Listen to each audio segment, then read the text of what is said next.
Good morning friends, English solution classes में आपका स्वागत है। हमारा जो टॉपिक चल रहा था टेंस के अकॉर्डिंग कि टेंस क्या होते हैं, जिसमें हमने जाना था प्रेजेंट सिंपल के बारे में कि प्रेजेंट सिंपल का है, पहचान क्या होती है, उसका एसरेटिव सेंटेंस या अफर्मेटिव सेंटेंस कैसे बनता है, नेगेटिव कैसे बनता है, इंट्रोगेटिव कैसे बनता है। अब हम बात करेंगे इससे आगे वाले टेंस की, यानी कि प्रेजेंट कॉन्टिन्यूस की।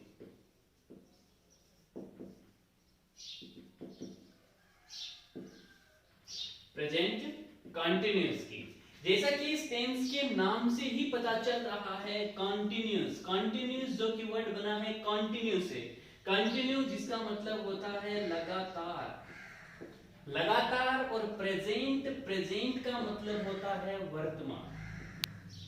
यानी कहने का मतलब है कि वर्तमान में लगातार जो काम चल रहा है वहां पर हम यूज करेंगे किसका, वहां पर किसका यूज करेंगे, प्रेजेंट कॉन्टिन्यूस टेंस का। अब इसकी पहचान क्या होगी, इसकी पहचान होगी यदि सेंटेंस में रहा है, रही है, रहे हैं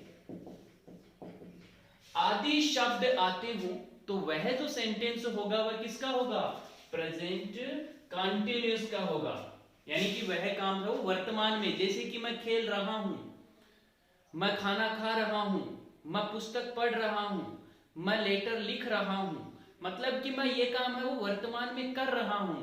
यानी कि कब से कर रहा हूं ये पता नहीं है, कब तक चलेगा ये पता नहीं है, लेकिन मैं ये काम है वो कर रहा हूं। यानी वर्तमान में कोई आपकी आंखों के सामने वर्तमान में कोई काम हो रहा है, या फिर आप एट प्रेजेंट कोई काम कर रहे हो, उसमें आप समय नहीं दर्शा रहे कि मैं 2 घंटे से कर रहा हूं या फिर 2 बजे तक करूंगा। मतलब कि सिर्फ आप यह बताना चाहते हैं कि मैं ये काम कर रहा हूं, तो वहां पर किसका यूज होता है, प्रेजेंट कंटिन्यूस का। चलिए जान लेते हैं अब कि इसका यूज है वो किस तरीके से, सेंटेंस को किस तरीके से फ्रेम करेंगे इसमें।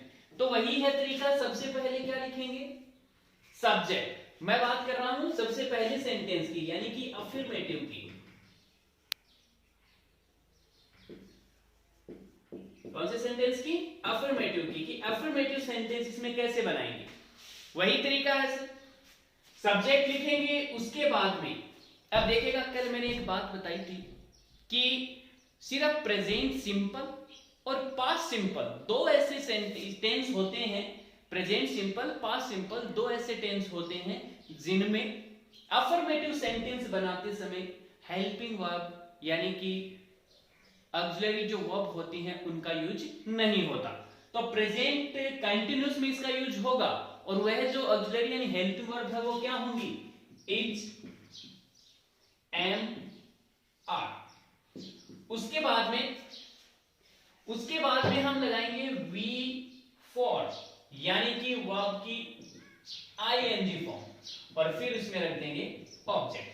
यह हमारा जो स्ट्रक्चर फ्रेम है यानी स्ट्रक्चर है सेंटेंस का, वह बन जाएगा कि सब्जेक्ट रखो, इज, एम, आर रखो, वी फोर यानी कि वर्ब की आईएनजी। जैसा कि मैंने बताया था वर्ब की 5 फॉर्म होती हैं, V1 यानी प्रेजेंट, V2 यानी past, V3 past participle, V4 present participle यानी कि आईएनजी फॉर्म, V5 यानी प्रेजेंट फिर से ये वर्ब की एस या ईएस लगने वाली फॉर्म। तो देखिएगा जैसे कि इसमें बताया गया है कि is, am, are helping verb के तौर पे काम आता है।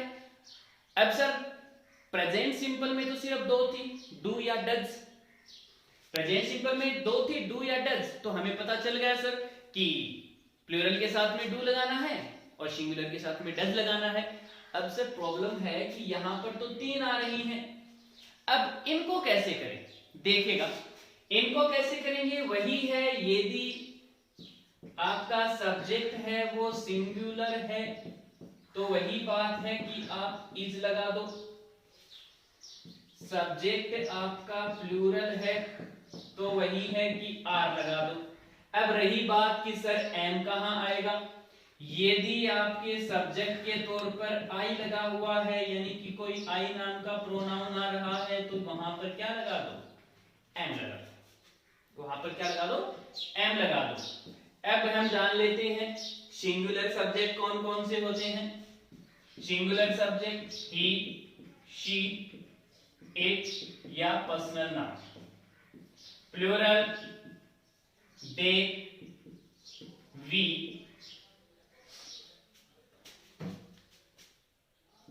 यू या फिर कोई प्लूरल हो और आई है उसके साथ में एम का यूज होगा। तो इस तरीके से आप करोगे इसको, यानी कि यह जो सेंटेंस है इस तरीके से फ्रेम होगा कि इज एम आर है वो किसके अकॉर्डिंग लगेंगे, वही बात है जो प्रेजेंट सिंपल में हमने पढ़ी थी, सब्जेक्ट के अकॉर्डिंग। किसके अकॉर्डिंग, सब्जेक्ट के अकॉर्डिंग। सब्जेक्ट सिंगुलर है, इज लगा दिया, यानी कि ही है, सी है, इट है या पर्सनल नाउन है, किसी का नाम है, इज लगा दिया। सब्जेक्ट प्लूरल है, आर लगा दिया, यानी दे, वी, यू या प्लूरल कोई भी है तो आर लगा दिया। फिर सब्जेक्ट के तौर पर यदि हमारे पास में आई आ रहा है तो हम किसका यूज करेंगे, एम का यूज करेंगे। तो इस स्ट्रक्चर को फॉलो करते हुए हम एक टॉपिक है यानी कि एक एग्जांपल है वो इसका बनाते हैं किस तरीके से।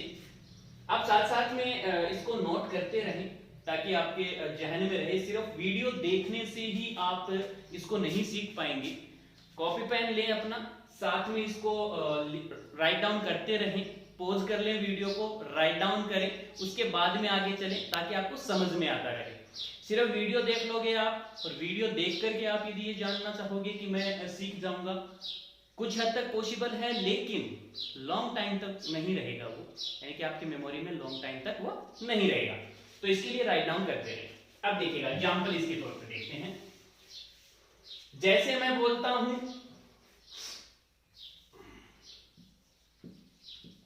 वह गाना गा रहा है, मैं बोलता हूं वे गाना गा रहे हैं, मैं बोलता हूं कि मैं गाना गा रहा हूं,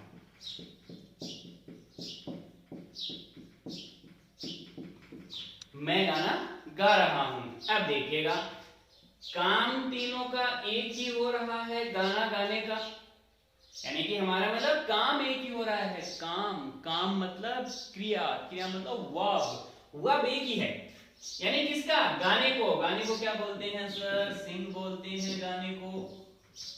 गाने को क्या बोलते हैं, सिंग बोलते हैं। तो अब पहला वह गाना गा रहा है तो वह को इंग्लिश में क्या बोलेंगे, ही। अब बताया था कि ही है वो किस में आता है, सिंगुलर, सिंगुलर में आता है। सिंगुलर हमारा सब्जेक्ट है तो क्या लगा दोगे, इज लगा दो। इज के बाद में वी फॉर सिंग आ रहा है हमारे पास में वर्ब, आईएनजी और लगा दो। सिंगिंग, अब क्या गा रहा है, गाना, ए सॉन्ग।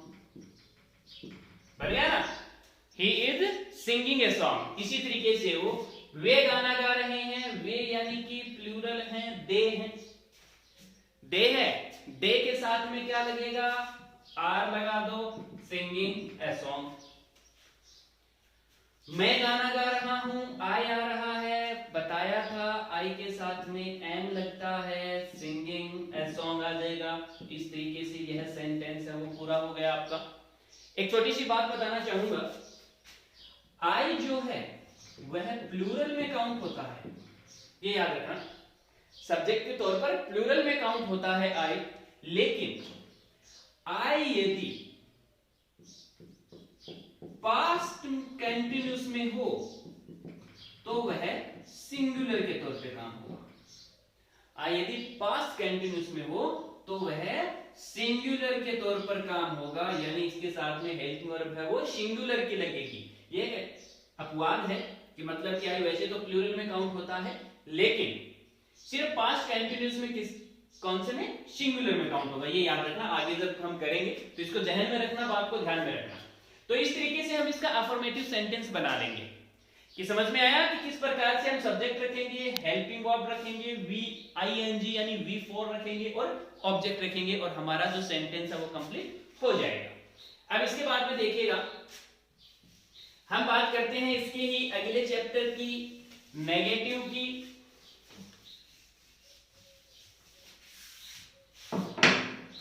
हम बात करेंगे इसके नेगेटिव चैप्टर की कि सर नेगेटिव कैसे बनाएंगे।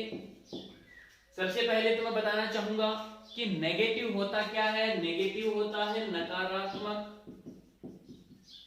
नेगेटिव होता है नकारात्मक, यानी कि जिसमें नहीं हो, कोई काम के लिए मना किया गया हो तो वह नकारात्मक है। वही बताया था कि sir no, not, never, no, not, never, no, not और नेवर, तीन तो तरीके से हम इसका सेंटेंस को फ्रेम है वो कर सकते हैं।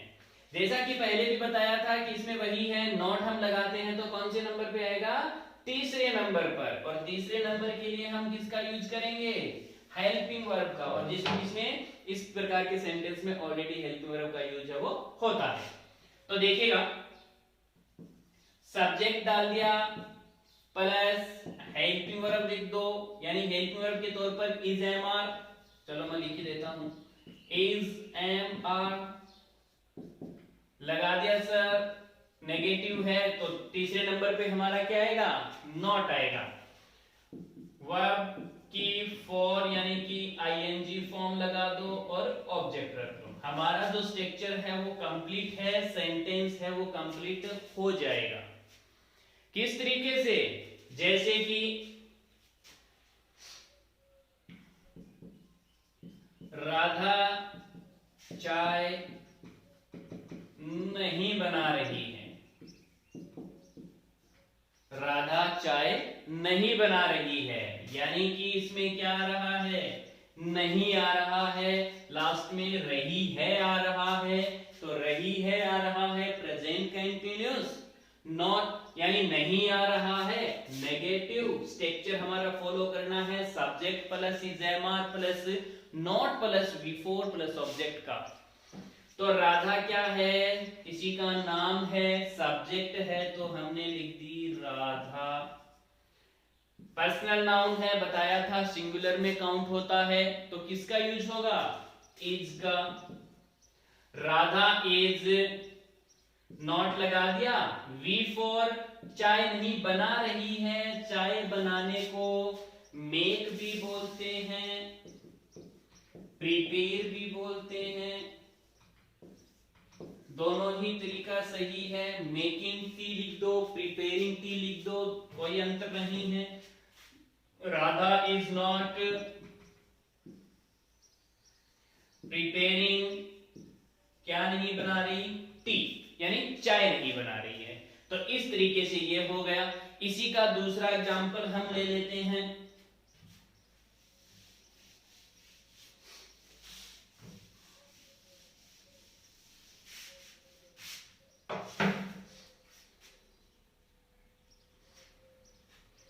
जैसे कि वह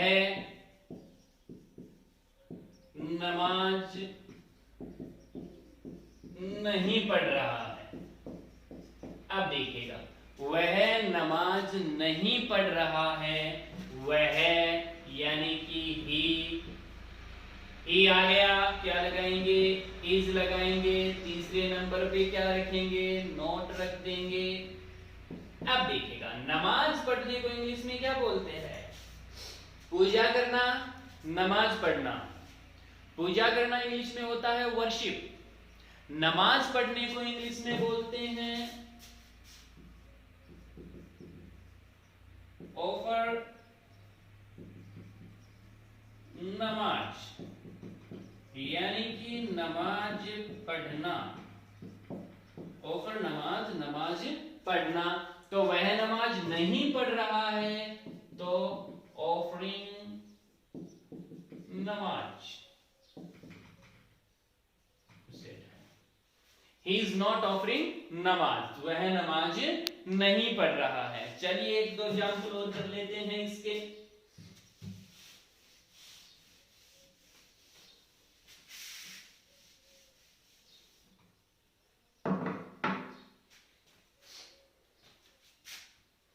चलिए मैं बोलूं कि रानी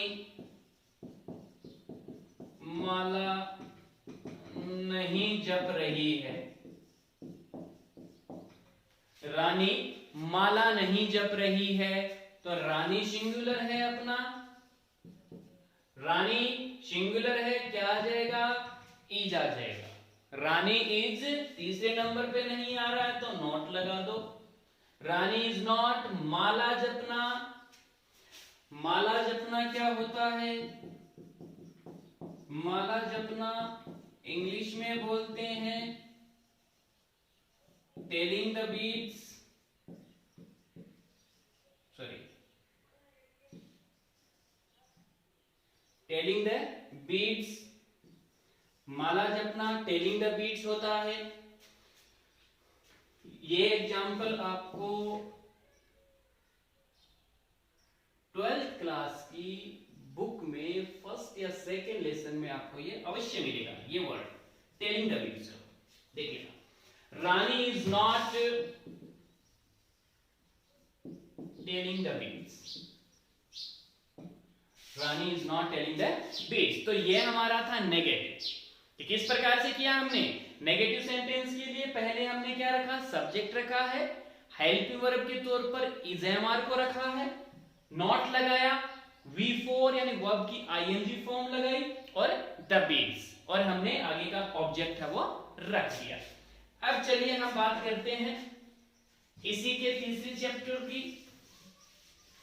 प्रेजेंट यानी अफर्मेटिव और नेगेटिव हमने पढ़ लिया। अब बात आती है इंटरोगेटिव की।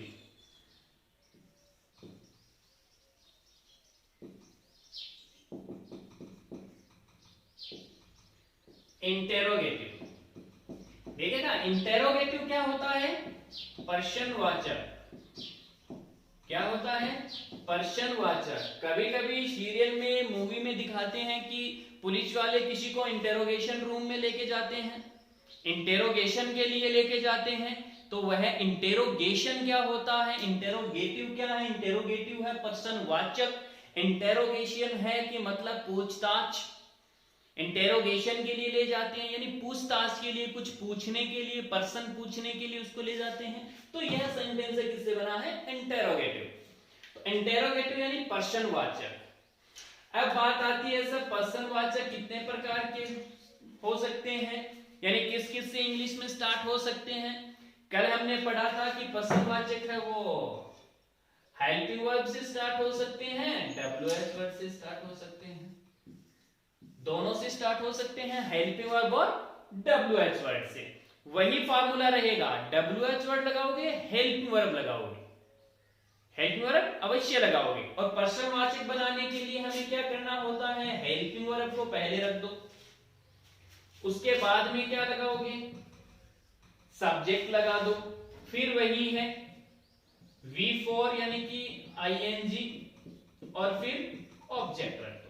ये आपका पूरा का पूरा फॉर्मूला है वो कंप्लीट होता है कि, और इसके सॉरी ऑब्जेक्ट और आगे क्वेश्चन मार्क लगाओ, तो ये आपका फॉर्मूला है वो कंप्लीट हो जाएगा। जैसे अब देखिएगा,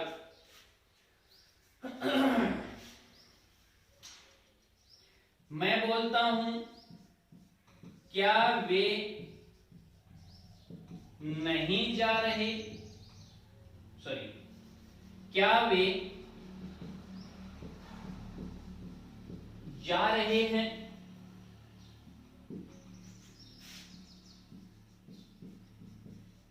क्या तुम खाना बना रही हो,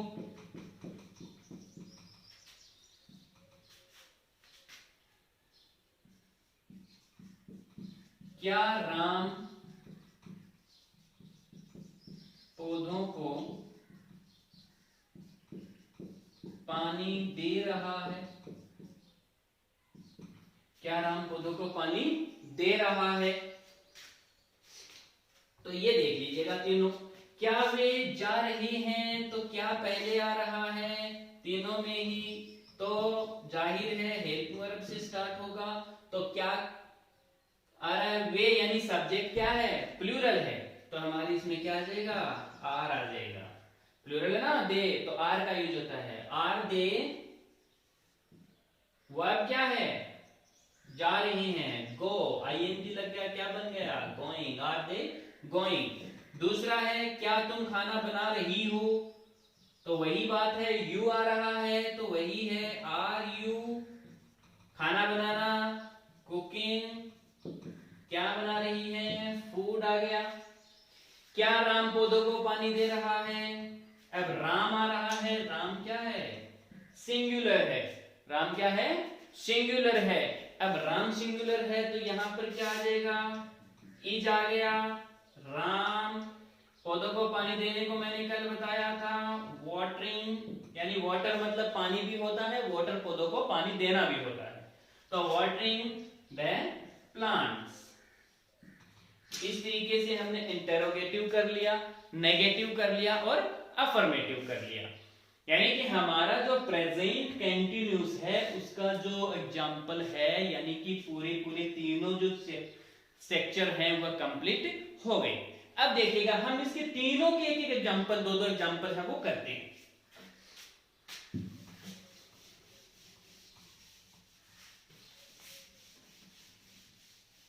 देखिएगा मैं लिखता हूं, वह पार्क में टहल रहा है।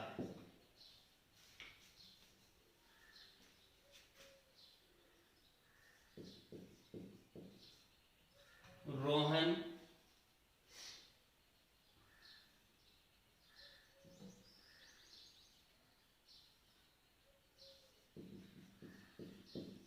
बात कर रहा है।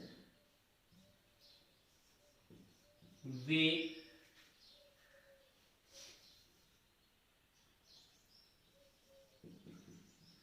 चुगली कर रहे हैं। वे चुगली कर रहे हैं। मैं नहीं आ रहा हूं।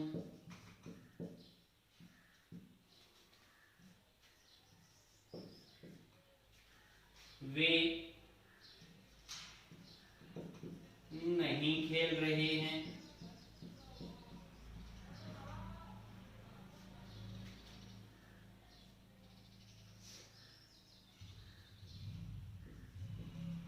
क्या तुम ऑफिस जा रहे हो? क्या तुम ऑफिस जा रहे हो? क्या तुम दूध ला रहे हो? अब देखिए ये हमारे पास में 1 2 3 4 5 6 7 जो सेंटेंस है वो हमारे साथ में है। तो देखिएगा वन बाय वन करते हैं इसको। वह पार्क में टहल रहा है। अब देखिएगा सब्जेक्ट क्या आ रहा है, वह यानी ही आ रहा है तो क्या आ गया, इज, क्या आ गया, इज। पार्क में टहलना, टहलने को क्या बोलते हैं, टहलना, टहलने को बोलते हैं strolling.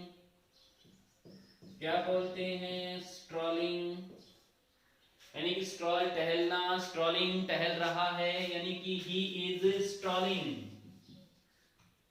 He is strolling in park, he is strolling in park. Rohan बात कर रहा है, रोहन है सिंगुलर है, पर्सनल नाउन है, रोहन इज। बात करने को क्या बोलते हैं, बात करने को क्या बोलते हैं, टॉकिंग, ही इज टॉकिंग या रोहन इज टॉकिंग, रोहन बात कर रहा है। वे चुगली कर रहे हैं, वे आ रहा है, वे क्या है, क्या लिखेंगे, दे के साथ में क्या आएगा, आर। चुगली करना, चुगली करना होता है बैक बाइट, चुगली करना, बैक बाइट, यानी कि बाइट मतलब काटना, बैक मतलब पीठ पीछे, पीठ पीछे काटना, पीठ पीछे किसी की बात करना, यानी चुगली करना। तो दे आर बैक बाइटिंग। अब देखिएगा कि सर इसमें बैकिंग बाइट कर दे तो बिल्कुल गलत है। बैकिंग बाइट करेंगे बिल्कुल गलत है। क्यों है? क्योंकि हमने क्या पढ़ा है कि सर वर्ब के साथ में आईएनजी आएगा।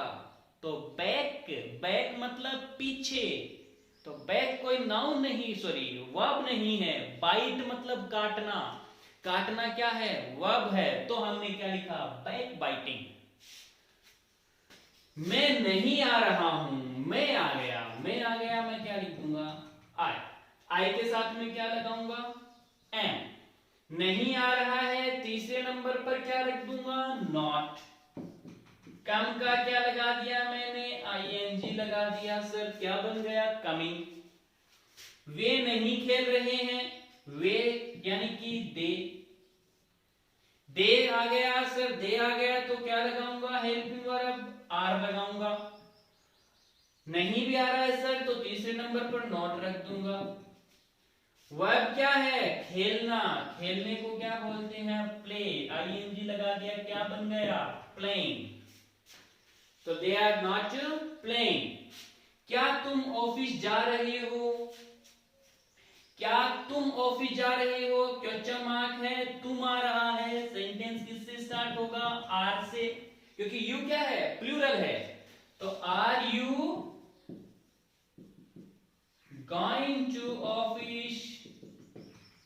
क्या तुम ऑफिस जा रहे हो? Are you going to office? क्या तुम दूध ला रहे हो? क्या तुम दूध ला रहे हो? आर यू, लाने को क्या बोलते हैं? ब्रिंग बोलते हैं। लाने को, लाने को क्या बोलते हैं? ब्रिंग। तो ब्रिंग में ये क्या आ गया? ब्रिंगिंग। और क्या ला रहा है? मिल्क। क्या ला रहा है? मिल्क। क्या तुम दूध ला रहे हो? एक छोटी सी बात बताना चाहूंगा।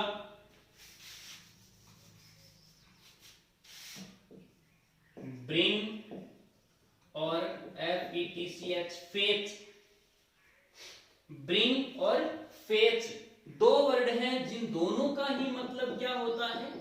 लाना। आपको ये दोनों वर्ड है वो कहीं ना कहीं लिखे हुए मिल जाएंगे कि ब्रिंग मतलब भी लाना, फेच मतलब भी लाना। ब्रिंग मतलब भी लाना, फेच मतलब भी लाना। सर डिफरेंस क्या है? डिफरेंस यही है सर कि आप यदि मार्केट गए हुए हो, मार्केट गए हुए हो और फिर आप कोई चीज है वो वहां से लेकर आते हो, या फिर आपको कोई पूछता है, या फिर आपको कोई कहता है कि सर 2 केजी आलू लेके आना, 2 केजी आलू लेकर के आना। तो लाना वहां पर क्या यूज होगा? ब्रिंग। और जाकर के आप किसी काम को लेकर के आ रहे हो तो सर वो क्या होगा? फेच। कि मतलब कि पानी ला रहा हूं, फेचिंग, यानी कि जा रहा है, जाकर के लेके आ रहा है, कहीं और गया हुआ है वहां से ला रहा है, ब्रिंग का यूज हो गया। तो दोनों का ही मतलब क्या होता है? लाना। तो ये दोनों में डिफरेंस होता है। तो सर आज के लिए अपना इतना ही। प्रेजेंट कंटिन्यूस, प्रेजेंट सिंपल हमने पढ़ लिया। कल हम पढ़ेंगे प्रेजेंट परफेक्ट और प्रेजेंट परफेक्ट कंटिन्यूस के बारे में। Present perfect continuous, sorry present perfect और प्रेजेंट परफेक्ट कंटिन्यूस के बारे में। तो आज के लिए अपनी इतनी ही क्लास। और हमारी जो ये क्लासेस हैं वो एयरफोर्स, नेवी यानी सीजीएल वगैरह की क्लासेस के लिए भी आपके लिए इंपॉर्टेंट है, क्योंकि उनमें भी इनसे रिलेटेड क्वेश्चन है वो आते हैं। क्योंकि सेंटेंस परफॉर्मिंग जब आप करते हो तो उसमें भी आपको सब्जेक्ट का, एडवर्ब का, वर्ब का, एडजेक्टिव का उसका नॉलेज होना चाहिए, जो कि हमारी क्लासेस है वो आगे चलेंगी। तो यदि हमारी ये क्लासेस आपको पसंद आ रही हैं तो हमारे चैनल को सब्सक्राइब करें, लाइक करें, शेयर करें और बेल आइकन को जरूर दबाएं, ताकि जब भी मैं नई वीडियो है उस पर अपलोड करता हूं तो आपके पास में नोटिफिकेशन है वो मिल जाए। तब के लिए बाय।